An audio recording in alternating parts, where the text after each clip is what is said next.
Hindi, ito muna sa Jensen. Sino ba yung ano rito? Sino yung contractor sa ano?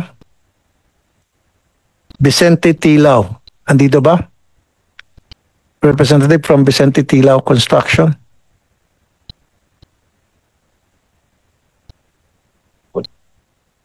Kausapin natin.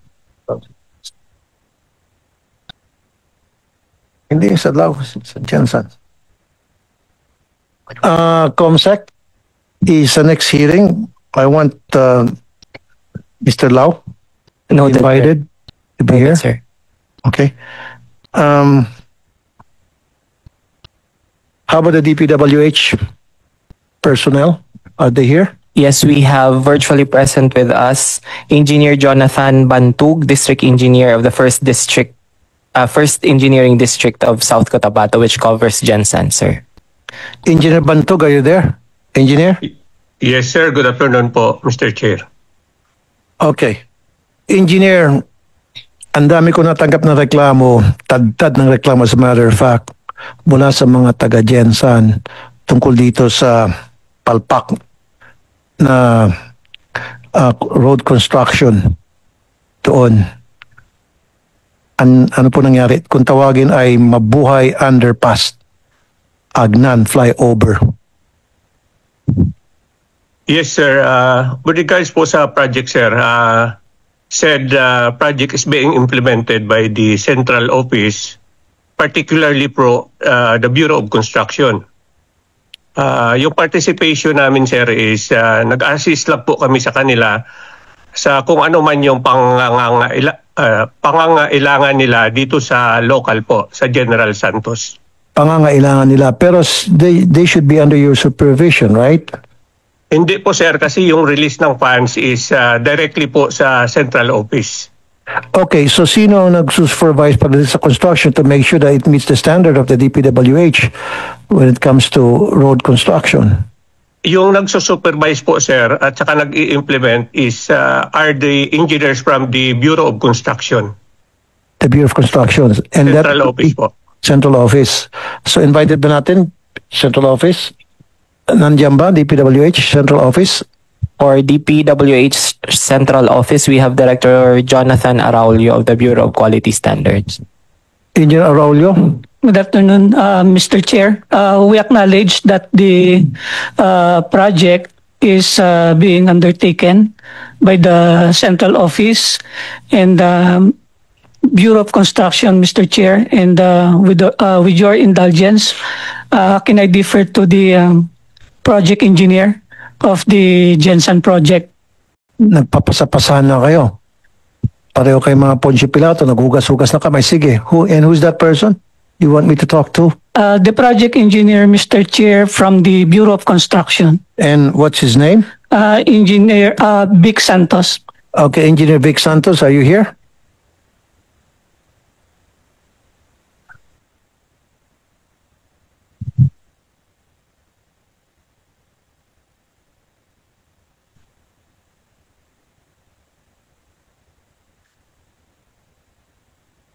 Magandang hapon po, sir. Hindi po magandang hapon ko, sir. Go ahead po, sir. Sagutin niyo na po. You've heard my question the first time. Kami nga po sa Bureau of Construction ang nag-i-implement ng General Santos po. Underpass project. Okay. So alam mo na palpak to. Actually, Super palpak as a matter of fact. hindi naman sir po na Hindi. kami po ay sinunod lang po namin yung approved plans. Teka muna, hindi palpak? Paano mo nasabing hindi palpak? Define hindi palpak para sa'yo. Actually, Hanggang ngayon, di pa rin tapos yung project, tapos binabaha pa. actually sir, Ngayon, nakakabuhol-buhol ngayon yung traffic. Before ng construction na ito, maayos yung takbo ng traffic sa lugar na yon. So since sa construction ito, lalong nagkabuhol-buhol. The reason bakit ginawa itong project na ito ay para sana maibsan yung traffic flow sa lugar na yon. However, nag-triple pa ang sakit sa ulo ng mga taga-Jensen as a result of this project. Now, sabi mo hindi palpak, pagkatapos, binabaha. Oh, hindi pa palpak yun? Mr. Ano kaya po yung bahay mo, bahain natin? Mr. Chair, Sandali lang, buhusan ko ng tubig yung bahay mo. Tapos ngayon sabihin ko, yung nag-construct yan, hindi naman palpak yan kasi baha lang yan sa loob ng bahay ko. Go ahead. pwede po magpaliwanag, sir. Go ahead, sir. Ang project po kasi na General Santos ay package project po or phase by phase. Yung pong phase 1, na-completed na po siya noong 2022, December 2022. Then yung sumunod pong package 2 and 3, yung pong construction ng beams at saka po yung slab natin sa dalawang tulay.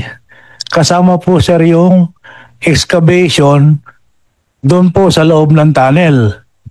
At during excavation po, doon namin na-encounter po yung mataas na water table.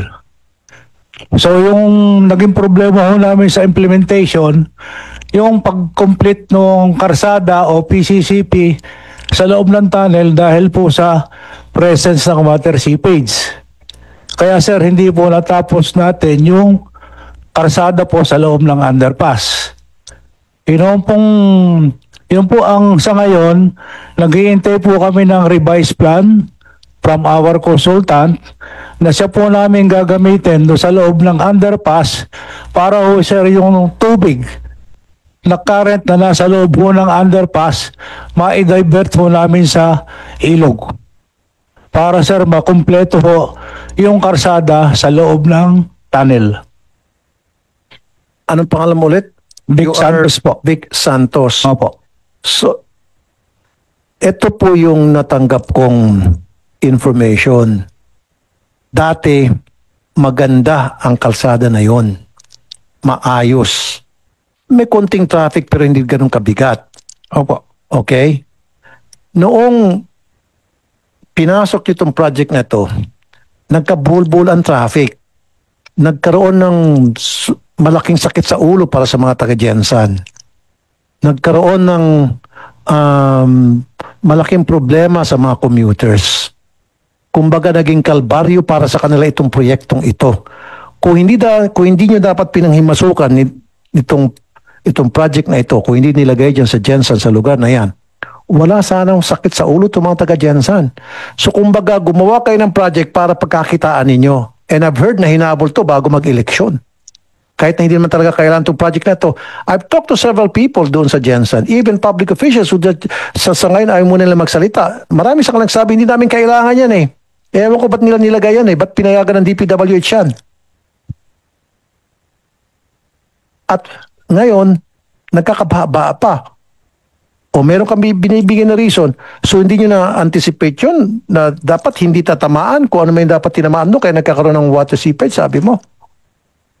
Pwede po makasagot, sir. Sir, kanina pa lang galing ko doon sa mga ghost project. Wag mo na kaming gawing tanga rito. Wag mo akong gawing tanga. Kayo sa mga taga DPWH, maraming mga gago sa inyo. Sorry. Maraming mga loko-loko sa inyo. Wag ka nang magpasanto-santo diyan. Sa ngayon inimbestigahan ng Senado at ng Kongreso kung anong klase mga kapalpakan, kalokohan ang ginagawa nyo dyan sa DPWH. Okay, wag mo na kaming pasikot-sikutin. Sa susunod na hearing, patatawag ko yung bago nyong DPWH Secretary, baka masisibak ka. Sana po, hindi naman po sir dahil mahal ko rin po yung trabaho ko. Kung mahal mo ang trabaho mo, dapat mas mahalin mo yung kapakanan ng mga taga-Jensan. Magpaliwanag po lang ako, Mr. Chair. Sir, kahit anong klaseng paliwanag ibibigay mo, the inconvenience that has been caused by this project is enormous. And the people of Jensen, they're all crying. And they're telling me na, teka muna, is enough. Sobrang itong ginagawa nila sa amin. Ba't kami pinaglaruan dito? Mr. Senator. And we will not tolerate this anymore. I want you to start a hearing pertaining to this issue. Sila mismo tinutulak ako na magkaroon ng hearing tungkol dito. Mga taga-Jensen, taong bayan na ng Jensen, engineer ang nagreklamo. Kung isang tao lang, okay. When I posted this, yung privilege speech ko sa Facebook, sa TikTok, ang dami, basahin mo. Ang tagal na yan, sakit sa ulo yan. Pinagmumura kayo, yung iba dinidelete ko na lang, pinadidelete ko sa mga tao ko. Pinagmumura kayo, hindi makain ng aso.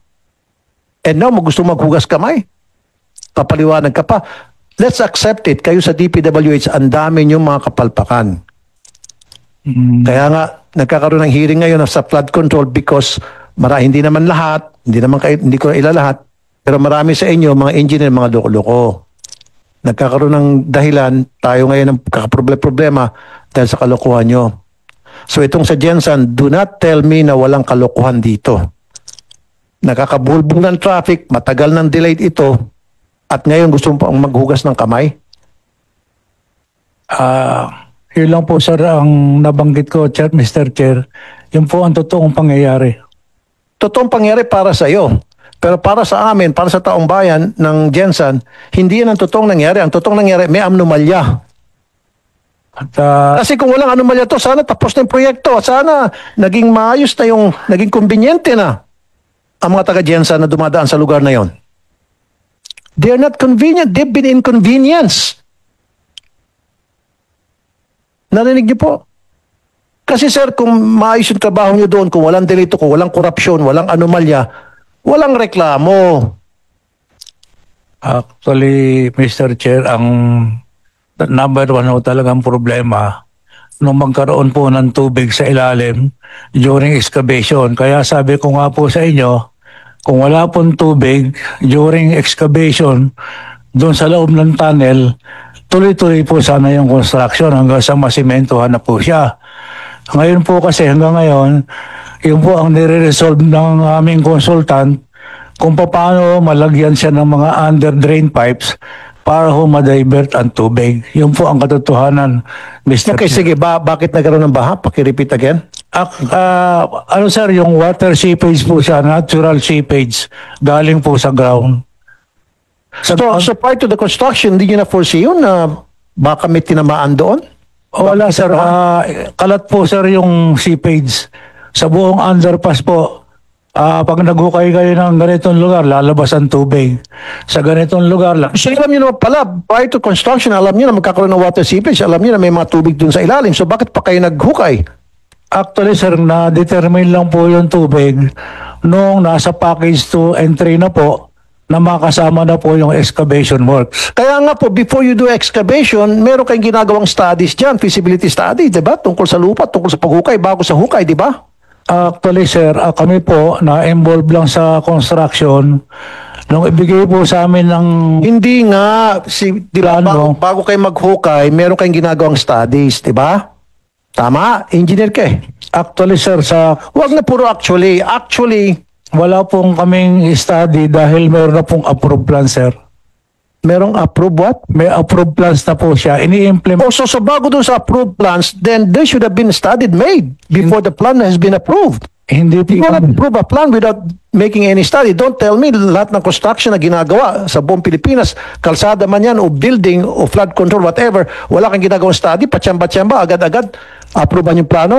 Mag-uukay kayo ng gano'n na lang. Mr. Chair, ang totoo po, hindi po kami yung gumawa ng plano. Sinong gumawa ng plano? Meron po tayong hinire na consultant po. So may itutulak ka na naman. So pang-apat na tao, itutulak mo sa akin. Sino yung Kami lang po, sir, talaga yung So sino yung consultant na yun? implement ng project at alam din po nung ni D. Ibantog. O sino yung consultant na yun?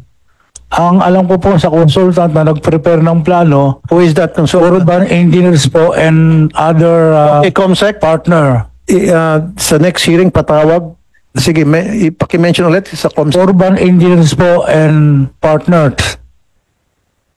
Urban Urban engineer, engineers and may mga partner po siya. may mga partners. Hindi ko na po kabisado yung... So yun ang consultant na hinire ninyo para gumawa ng studies. Ang nag-hire po dyan, sir, yung ating taga-Bureau of Design. Hindi po kami taga-Bureau of Construction. Okay, nandito si Councilor Dominador Lagari III. Andito. Mr. Chair. Okay, Thank you, Mr. sige. Chair. Thank you for coming, Councilor. Sige, ano po yung inyo pong reaction? Kasi marami mga constituents ninyo ang lumapit po sa tanggapan ko at nagreklamo. Kayo po mismo pala, Councilor dyan sa Jensen. Ano po yung reaction nyo? Ano po yung input ninyo tungkol dito sa issue na pinag-usapan namin ngayon? Thank you, Mr. Chair. But before, Mr. Chair, may I have the privilege, I just like to send a message of our city mayor, Mr. Chair. I would like to apologize and with high respect to your committee, we failed to send the best person to represent in this committee considering of time constraint. Mahirap po magpasakay sa aeroplano pag kulang po yung time. Anyway, Mr. Chair, with due respect to the project, Mr. Chair, totoong may nagiging problema sa amin as of now because of the delay ng construction, Mr. Chair.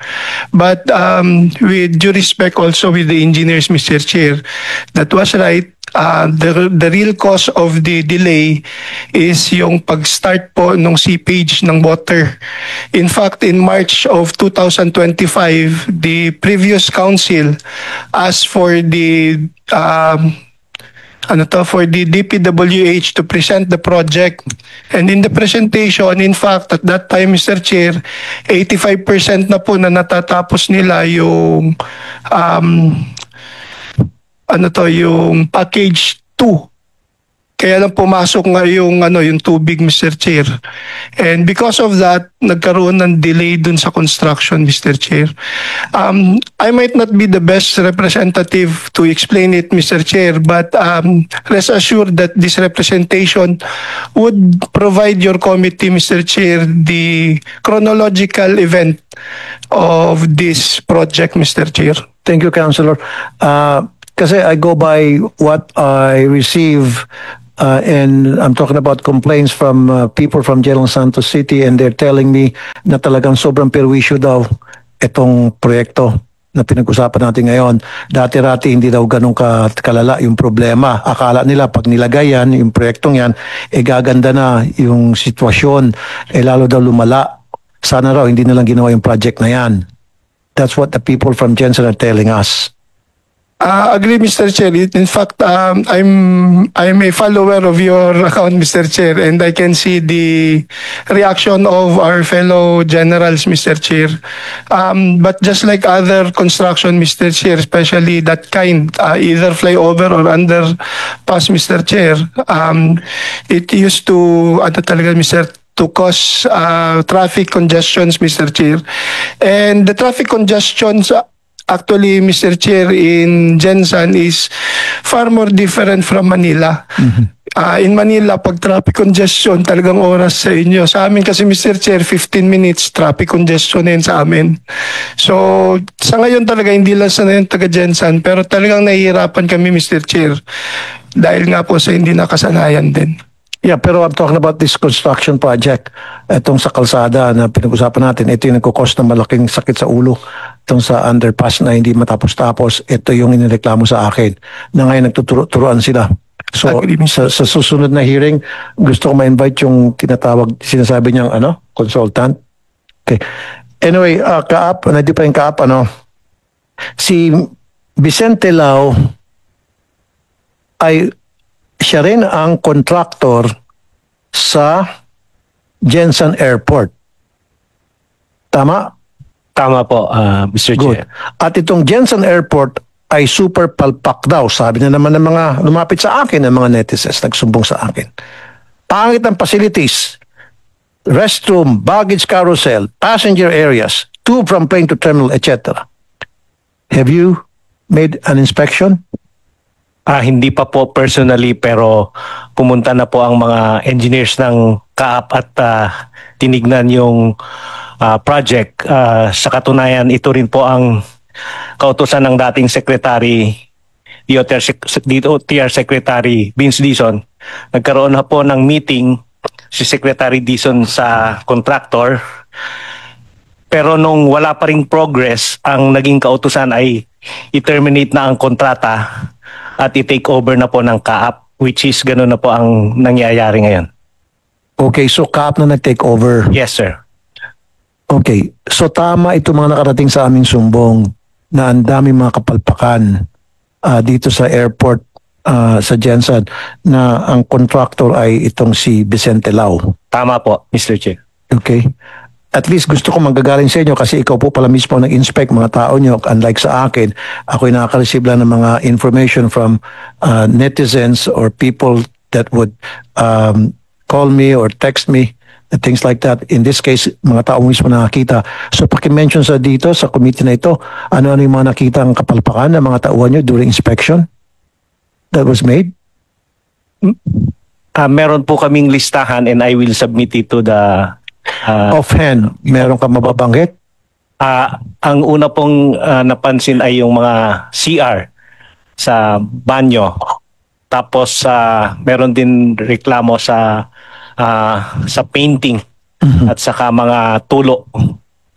But yun pong mga pwedeng gawin kaagad ay ina-actionan na po. Ina-actionan ng mga engineers ng CAAP. The people of Jensen deserves better.